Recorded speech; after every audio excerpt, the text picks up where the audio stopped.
Let's look at the metric of time in nature. So, some cultures, people spend almost no time in nature at all.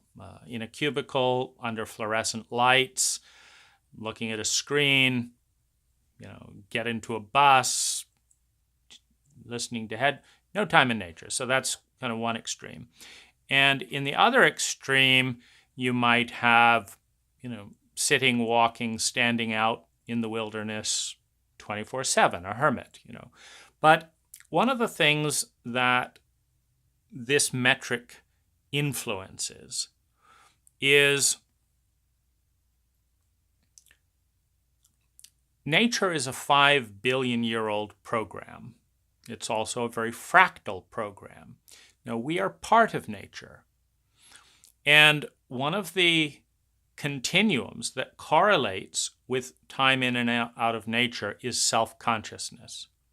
When we are in hyper man-made environments, like a disco bar where everything about it is all about people and social interactions. When we're on TV, it's even worse because you've got millions of people looking at you and analyzing every single thing. This aspect of engaging with you through media is the opposite of nature. So what we create when we're in man-made, highly peopled environments is a lot of self-consciousness. This is attention to the performance, the presentation of the human curated ego, the acculturated mind. How's my hair? How's my breath? Oh, you look nice in that hat. So this is all about the curated persona of the acculturated brain. Now, this is the most unsustainable, divergent part of nature that we have. And it has been shown that the more people are in that environment, the less emotionally and mentally healthy they are, because it's self-referential. It's not referencing a truly sustainable system. Nature is an ecology that is profoundly sustainable. It doesn't judge. It's been around for 5 billion years. Everything in nature is interacting in a sustainable way at some level. And there's a tension at some level. And so the more time we spend out in nature, the less we are thinking about ourselves, and the more we start to feel ourselves a part of a larger ecology in which we are not the most important thing. We are not the central or the most important thing. We are a fruit of that ecology. Every human being has emerged out of that ecology and is sustained by that ecology in its air, in its liquid, in its food, and in its clothing, and in its manufacturing. It's all from nature. And when you look at natural systems, you see how nature does it. And you learn things. You learn things like nature sends out 1,000 seeds, and then 3 of them germinate. And nature doesn't consider that a failure. What do we think? We come up with 1,000 aspirations and we do 3 of them and we feel like a complete futz. But you realize, that's what nature does. Maybe I just should come up with another 1,000 things to do another 3 of them, and there'll be steady progress over time. Nature grows things symmetrically. You grow a tree, branches on all sides of the tree, and it doesn't fall over. I'm not growing as symmetrically. I'm kind of putting 10 hours a day into this job, and then I've spent years of my life preparing for the job, and then I spend time at home worrying about the job. I'm leaning hard to the left here. This tree isn't spending a lot of energy. It's just growing branches in all directions.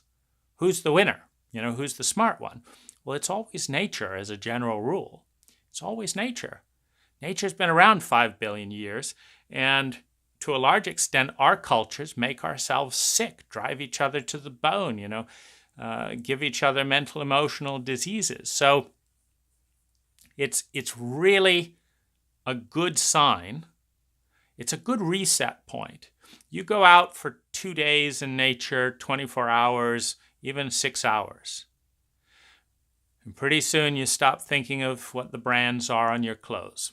Hallelujah. You don't have any mirrors to see how your hair is. Wonderful. Nobody's commenting on your breath, and you're not wondering how it smells. And what starts, you unpack, you unravel. And there's all this unconscious beauty. There's all this unconscious presence. And it's just doing its thing. And none of it's talking, so maybe silence isn't such a big problem either. None of it's competing or needing to use you for anything. What a relief.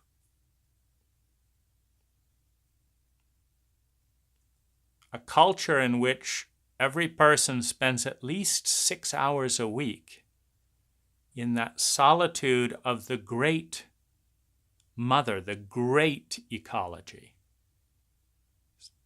Just me and everything else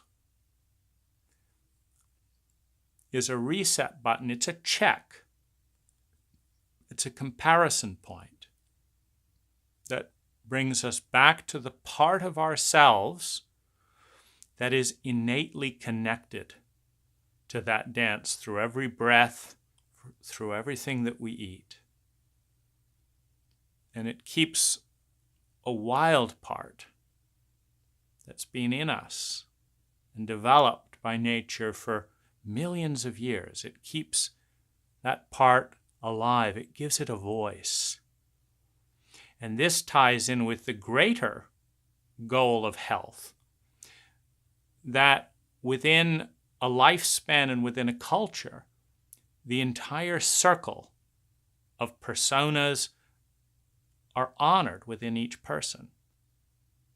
That the wheel of life, from budding innocent, growing rapidly, curiosity, blossoming, developing technical proficiency, finding individuality, contributing back to the culture, moving towards wisdom, slowly declining, moving towards what's really important in life, and then release back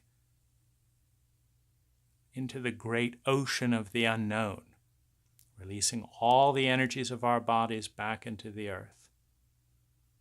Because that's where they go. Cremated, buried, delayed, or just laid fresh in a garden. It all goes back to the source from which we emerged, which for us is this planet.